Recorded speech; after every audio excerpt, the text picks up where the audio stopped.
Êxodo 12, a instituição da Páscoa. Hoje nós devemos pensar aí sobre a Páscoa do Senhor.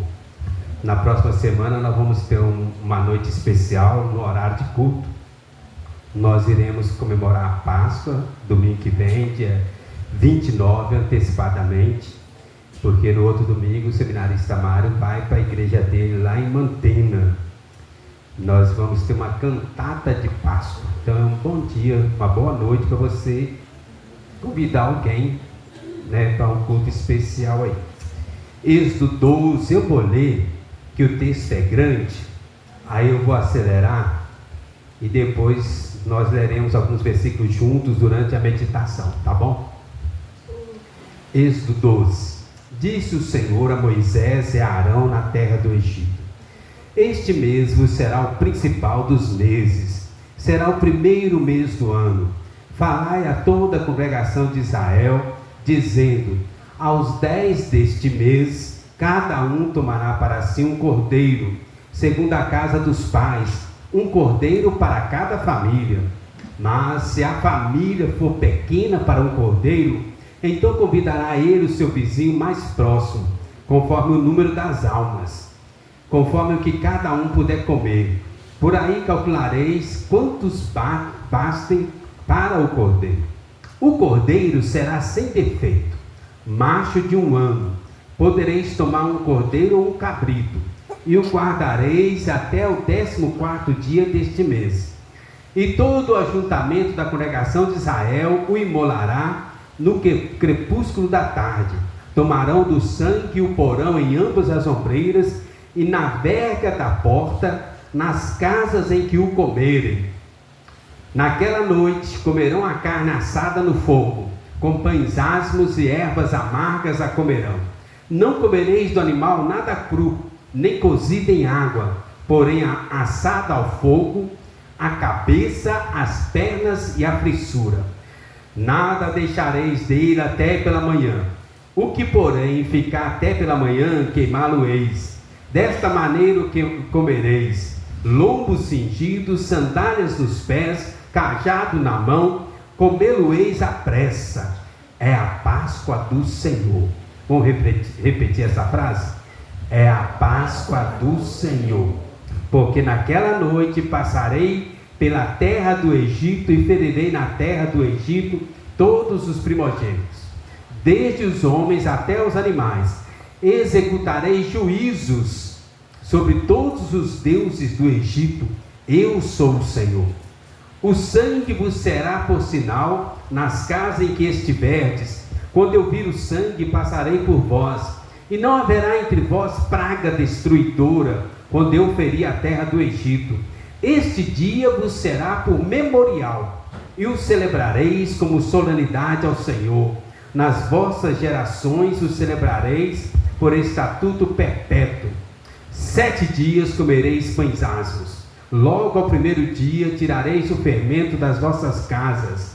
Pois qualquer que comer coisa levedada, desde o primeiro dia até o 7º dia, essa pessoa será eliminada de Israel. Ao primeiro dia haverá para vós outros santa assembleia.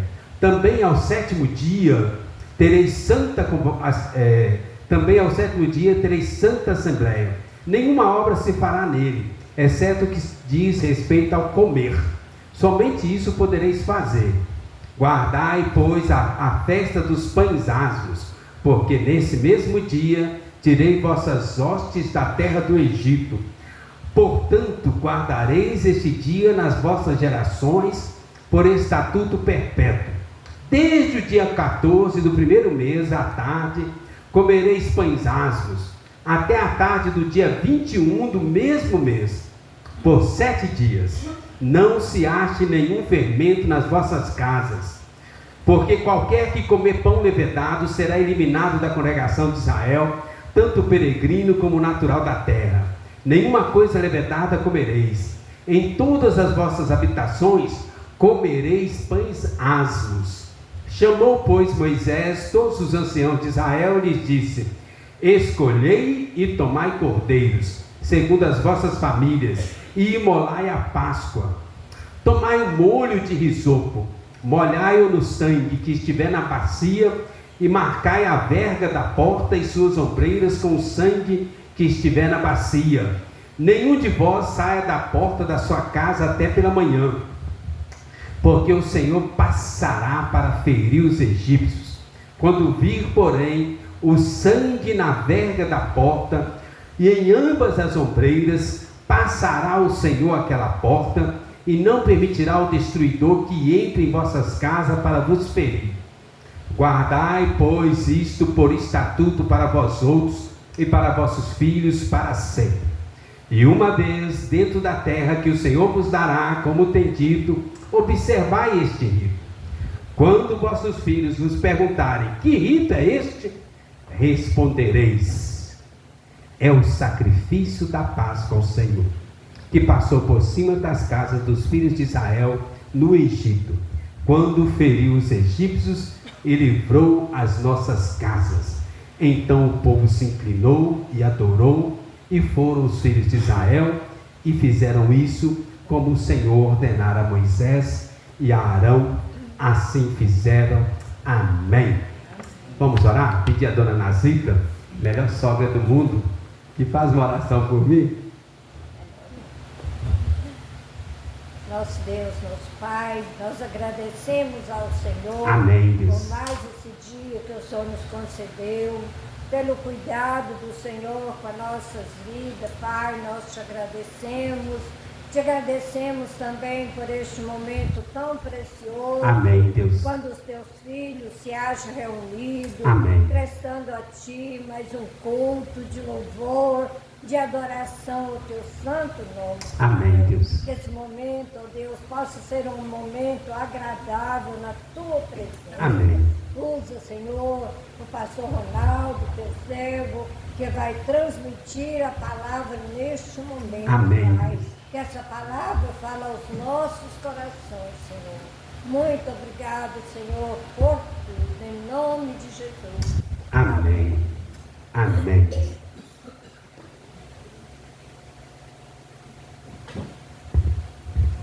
Irmãos, a Páscoa é uma daquelas datas festivas que tem impacto no mundo inteiro. A Páscoa nos faz olhar para o passado, presente e futuro. Nós olhamos para o passado e vemos o poder de Deus. Nós vamos meditar aqui. Poder libertador de Deus, transformador, impactador. Nós vamos pensar sobre isso. Nos faz olhar para o presente. A Páscoa reafirma a nossa aliança com Deus, que somos povo separado, escolhido, exclusivo de Deus. Você é um povo escolhido e exclusivo de Deus. E nos faz olhar para o futuro. A Páscoa nos faz pensar na grande ceia, nas bodas do Cordeiro lá nos céus. A Bíblia diz, Apocalipse 19:9, que nosso Senhor Jesus Cristo foi preparar uma ceia, a ceia das bodas do Cordeiro. E nós somos os convidados. Já viu quando você é convidado para uma ceia de Natal, ou ceia de Novo, um almoço com frango com quiabo? Você fica todo animado, empolgado, pensando a semana inteira. Agora imagina que Jesus está te convidando para a grande ceia das bodas do Cordeiro, a qual Ele mesmo foi preparar. Então isso é a Páscoa, irmãos. A Páscoa era a mais antiga festa do povo de Deus. E o povo de Deus no Antigo Testamento era muita festa. E a Páscoa era a mais antiga. A Páscoa abria o ano, vocês perceberam aí? No primeiro mês, aos 14 dias do mês, até os 21 dias do mês, então 7 dias. Começava o ano, 7 dias de festa, cantando, louvando, glorificando, lembrando o que Deus tinha feito e o que Ele ainda ia fazer. Isso é a Páscoa, irmãos. Era uma festa para relembrar, reativar a memória do povo de Deus, Eu queria hoje, no meio da nossa meditação, ressuscitar sonhos nessa noite, irmãos. A Páscoa tinha isso de ativar a memória do povo de Deus, fazê-los sonhar novamente, esperança. Irmãos, o próprio Senhor Jesus Cristo celebrou a Páscoa com os seus discípulos. E o texto que nós lemos fala sobre isso aí, ó, a instituição da Páscoa, a Páscoa do Senhor. Êxodo é o livro da redenção, da libertação. Êxodo fala da libertação do povo de Deus, a saída do Egito, até entrar na terra prometida. E nessa saída, Deus deu para eles a Páscoa, para eles celebrarem a cada ano, no início do ano, 7 dias de celebração, enquanto eles estavam naquela peregrinação. O povo foi redimido pelo sangue do Cordeiro que foi sacrificado, passado nos umbrais da porta. O anjo passou, viu o sangue e foi embora. Então isso é a Páscoa. A palavra Páscoa, se você reparar, ela aparece várias vezes no texto. No versículo 23, fala assim: porque o Senhor passará. A palavra Páscoa é a palavra pechar. Pechar, é uma mistura de S com CH, mais um pouco aí, com X, né? Pechar significa passar. Páscoa, traduzindo para o português, é passar, que lembra o anjo passando nas casas, via o sangue e ia embora. Poupava aquelas pessoas e elas ficavam livres, né? A Páscoa era a grande festa da comemoração do povo de Deus. Olha o versículo 2, irmão, fala assim: este vos será o principal dos meses. Era o principal dos meses para ele. O povo ficava o ano inteiro pensando, sonhando, preparando, planejando para o dia da Páscoa, né? O principal mês do ano para o povo de Deus, né? Eles iniciavam já o ano cantando, celebrando os feitos poderosos de Deus em favor do seu povo. A Páscoa marcou uma nova era para o povo de Deus e prenunciava o novo Israel espiritual em Cristo. Então, vamos ver aqui 3 significados da Páscoa para nós hoje, né? Então nós estamos falando o contexto, como era naquela época. Mas a pergunta que nós temos que responder é: o que isso tem a ver com nós hoje? O Senhor não vai dar ovo de Páscoa para ninguém. A Mariana até desceu água assim, ó, de vontade, né? O que a Páscoa tem a ver com nós hoje? Primeiro, versículo 5 e versículo 11. Deus é provedor. Ele é o Deus da provisão, o Deus provedor. Versículo 5, eu vou ler o 5, vocês lêem o 11? Pode ser? Eu vou ler o 5. O cordeiro será sem defeito, macho de 1 ano podereis tomar um cordeiro ou um cabrito. Pode ler o 11. Desta maneira o comereis, lombos cingidos, sandálias nos pés e cajado na mão, comê-lo-eis à pressa, é a Páscoa do Senhor. Esta é a Páscoa do Senhor. Irmãos, a Páscoa foi instituída no dia em que Deus exigiu o sacrifício de um cordeiro perfeito. Exigiu do povo de Deus para poupá-los, livrá-los e libertá-los. Então Deus assim: tal dia vou fazer uma grande obra, uma grande libertação no meio do povo. Mas vocês vão ter que fazer um sacrifício de um cordeiro sem defeito. Vai matar, passar sangue nos umbrais da porta. Hoje ninguém precisa fazer sacrifício mais, né? Jesus já fez o sacrifício uma vez por todos. O cordeiro seria sacrificado, aponta para Cristo, como nosso cordeiro substituto que paga a dívida da humanidade. E eles fizeram aquele sacrifício, fizeram muitos outros sacrifícios, mas o sacrifício nunca pagou o pecado de ninguém. Até que veio Jesus, lá em João 1,29, ô Maria Vitória, coloca para mim fazer um favor. Lá em João 1,29, vai falar: Jesus é Deus e é o sacrifício, ao mesmo tempo nos lembrando da provisão de Deus. Um sacrifício único, perfeito para sempre. Foi feito em nosso favor. Vamos ler juntos? No dia seguinte, viu João a Jesus que vinha para ele e disse: Eis o Cordeiro de Deus que tira o pecado do mundo. Irmão, Jesus é a provisão máxima, maior de Deus para nós. Jesus, ele é Deus e ele é o sacrifício ao mesmo tempo. O cordeiro sacrificado aqui na Páscoa, quando foi iniciada, quando foi instituída, era aceitável porque apontava para Cristo. E porque Deus tinha determinado aquilo, Deus tinha instituído, Deus determinou, apontava para Cristo e por isso Deus aceitou. Mas quando Jesus vem, Jesus se sacrifica voluntariamente. Jesus é Deus encarnado. Morreu em nosso lugar, pagou a nossa dívida, fez uma provisão eterna. Imagine que você tivesse um cartão de crédito infinito, mas infinito, infinito, infinito mesmo. Você ia lá, gastava, e toda vez que você olhava, a sua dívida estava zerada. Imagina, você vai lá no shopping e compra.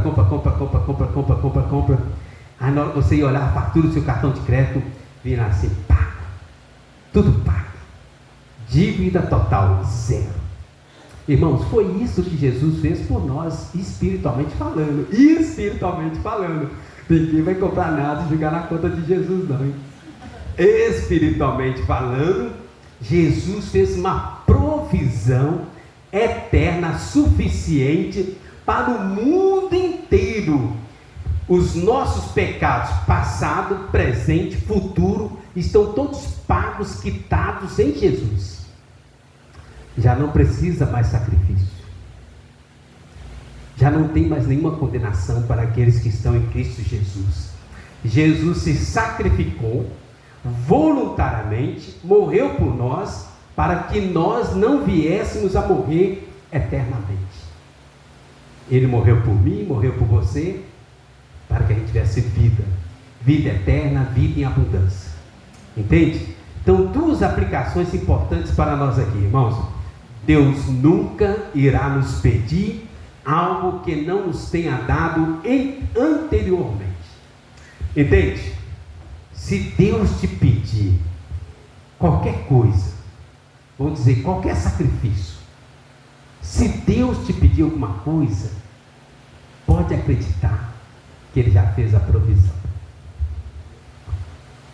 Ele nunca vai nos pedir algo que Ele não tenha feito provisão para nós antes. Dons, talentos, cargos, tarefas, serviço, e vai por aí afora.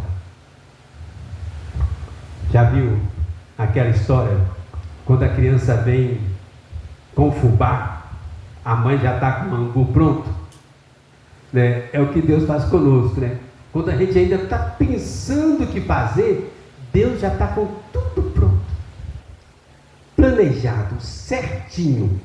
Uma outra aplicação para nós aqui: Deus faz aliança conosco para nos salvar, mas também para cuidar, guardar, prover, preservar até o dia do juízo final. Veja bem, irmãos, Deus não quer apenas nos salvar. A aliança de Deus conosco implica em salvação, mas cuidado, provisão, proteção, preservação até o dia final. Deus é o Deus da provisão. Ele pensa, planeja, faz antes que pensamos. Às vezes você está pensando assim: eu queria pedir isso para Deus, mas é muito difícil, talvez até impossível. Deus já tem tudo pronto, mas nós vamos caminhar. Olha o versículo 12, Êxodo 12, 12. Vamos ler juntos aí? Êxodo 12, versículo 12. Vamos lá?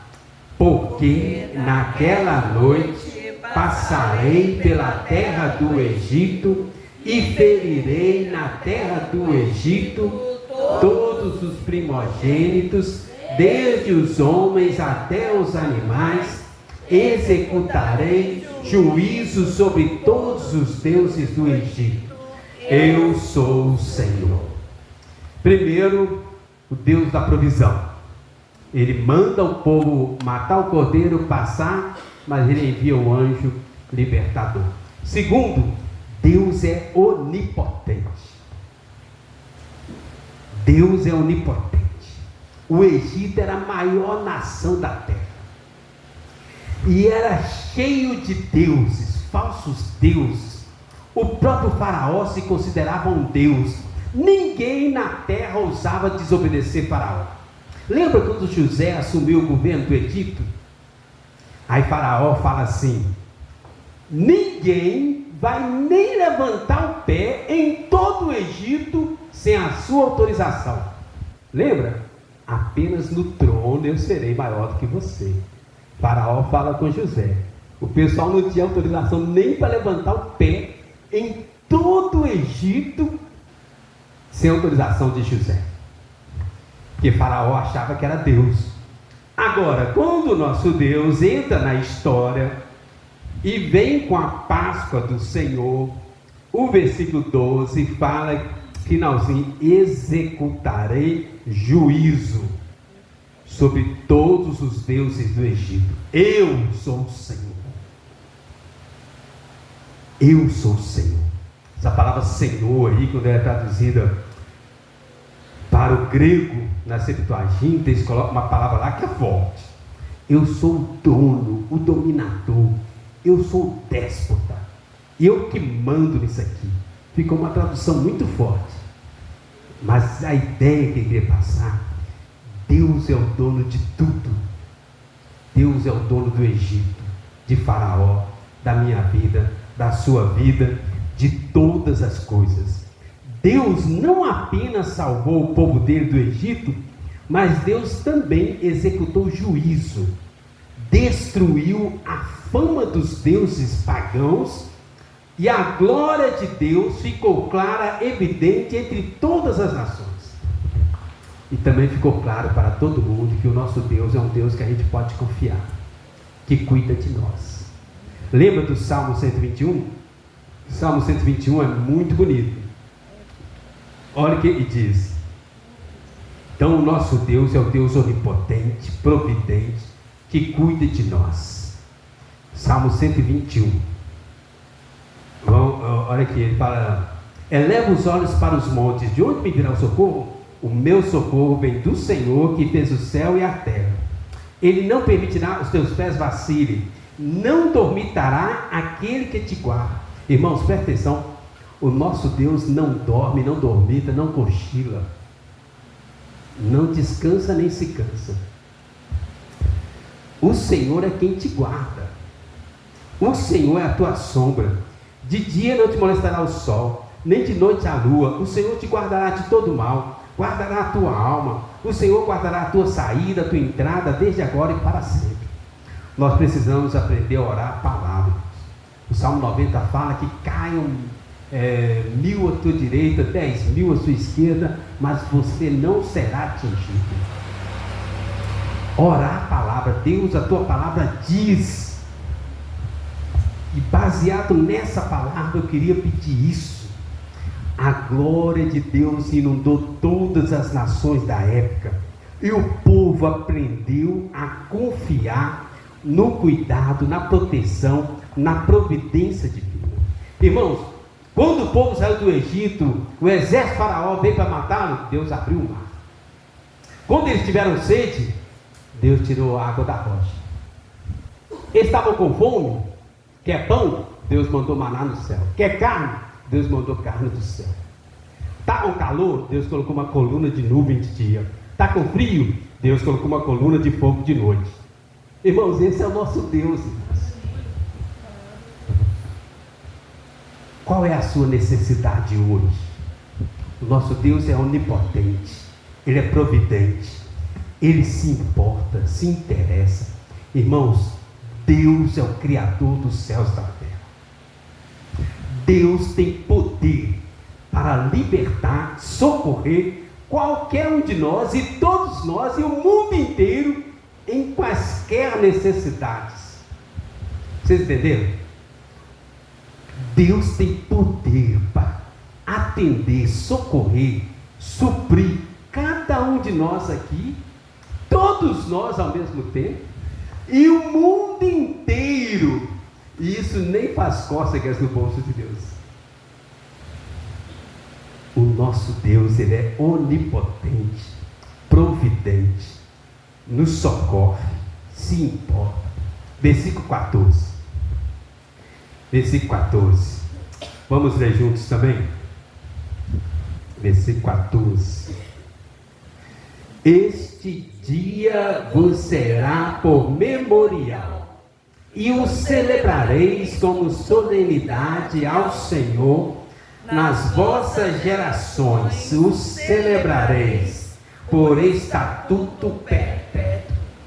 A ideia aqui, irmãos, é que a gente tem que lembrar disso a vida toda, até a volta de Jesus. Lembrar o quê? Deus é providente, Deus é onipotente, Deus cumpre as suas promessas. E está lembrando aqui, esse dia vos será por memorial. Significa que eles deveriam lembrar, manter aquilo aceso, vivo na memória do povo. A salvação, o livramento, a libertação. O povo nunca deveria esquecer que Deus prometeu e Deus cumpriu e realizou a libertação do Egito. Irmãos, a Páscoa também é a prova de que Deus cumpre as suas promessas. Irmãos, na Bíblia há mais de 10.000 promessas para mim e para você, à disposição do Espírito Santo para cumprir a nossa vida. Deus havia prometido para o povo dele que ia libertar o povo. Antes que o povo fosse para o cativeiro do Egito, Deus falou com Abraão, muito antes. Abraão, depois veio Isaac, depois veio Jacó, depois veio José. 4 gerações. Mas Deus já havia dito a Abraão: o povo irá para o Egito, vai ficar escravo, mas eu não vou esquecer do povo. Deus reafirmou a promessa para Abraão, Isaac, Jacó e para José. José, não tem medo de trazer o povo para o Egito. Eu vou cuidar do povo, vou guardar do povo. Quanto tempo o povo ficou lá no Egito, irmãos? Quanto? 430 anos. José morreu logo no início, com 110 anos. Mas Deus não esqueceu da promessa. A promessa não caducou. Estão entendendo, irmãos? Deus cumpre as suas promessas. José morreu. O povo esqueceu. Mas Deus não esqueceu. A promessa não caducou. Eu queria ressuscitar o seu sonho nessa noite. Quais sonhos Deus te deu e ainda não cumpriu? Deus deu sonhos para José, realizou o sonho. José morreu, mas Deus não esqueceu da promessa. Passaram 430 anos e Deus visitou o seu povo, trazendo uma grande libertação no meio do povo. Olha o versículo 17. Guardai, pois, a festa dos pães asmos, porque nesse mesmo dia tirei vossas hostes da terra do Egito. Portanto, guardareis esse dia para vossas gerações, por estatuto perpétuo. Vitor, aí, João 8,36, fazendo um favor. Olha aqui, irmãos. Deus é o nosso Deus que provê, dá provisão, onipotente, cumpre as suas promessas. Deus é o libertador, né? Olha aí, João 8,36, vamos falar? Se, pois, o Filho vos libertar, verdadeiramente sereis livres. Eu queria que você entendesse duas coisas aqui, nesse cumprimento das promessas aqui. Primeiro, ressuscitar os seus sonhos. Às vezes você até já esqueceu, mas Deus não esquece. Se Ele prometeu, Ele vai cumprir. Segundo, o nosso Deus, Ele é libertador. Às vezes você está lutando com alguma coisa há muito tempo. Hoje Deus quer ressuscitar os seus sonhos, e hoje Deus quer te libertar da mágoa, do ódio, da ira, sei lá, das dívidas, da enfermidade. Deus pode libertar qualquer um de nós de quaisquer circunstâncias adversas, do pecado, da carne, do diabo, das amarras do passado, do nosso eu, do nosso ego, de nós mesmos. Eu acho que é a libertação mais difícil que Deus tem que fazer, é libertar nós de nós mesmos, né? Mas Deus pode, não há impossíveis para Deus, não. Deus havia prometido a Abraão, Isaac, Jacó, repetidamente, e agora Deus vem cumprir a promessa. Deus é fiel nas suas promessas. Lá em 1 Coríntios 10:3 fala que Deus é fiel. Em Êxodo 20, versículo 6 fala que Deus faz misericórdia até mil gerações daqueles que o amam e guardam os seus mandamentos. Então, irmãos, eu queria deixar essa palavra para nós hoje. Conclusão: Jesus é a nossa Páscoa. Ele é a nossa Páscoa. Ele é o Cordeiro substituto. Ele que morreu em nosso lugar. Ele cumpriu todas as exigências de Deus. Ele pagou a nossa dívida com um saldo infinito. Já nenhuma condenação há para aqueles que estão em Cristo Jesus. Jesus é a nossa Páscoa. Segundo, Jesus é Deus onipotente, providente, libertador. Qual a sua necessidade? Qual área você precisa de libertação? Quando você recebe Jesus, recebe o poder do Espírito Santo. Entende? Que o capacita a vencer a carne, o mundo, o diabo e as amarras do passado. Qual é a sua necessidade hoje? Este é o nosso Deus. Esta é a Páscoa do Senhor. Deus da provisão, Deus onipotente, Deus que cumpre a promessa, Deus libertador, o Deus que ressuscita sonhos. Vamos orar? Coloca diante de Deus qual sonho você enterrou e Deus quer ressuscitar. Coloca diante de Deus qual área da sua vida você precisa de uma ação do Espírito Santo. Vamos orar.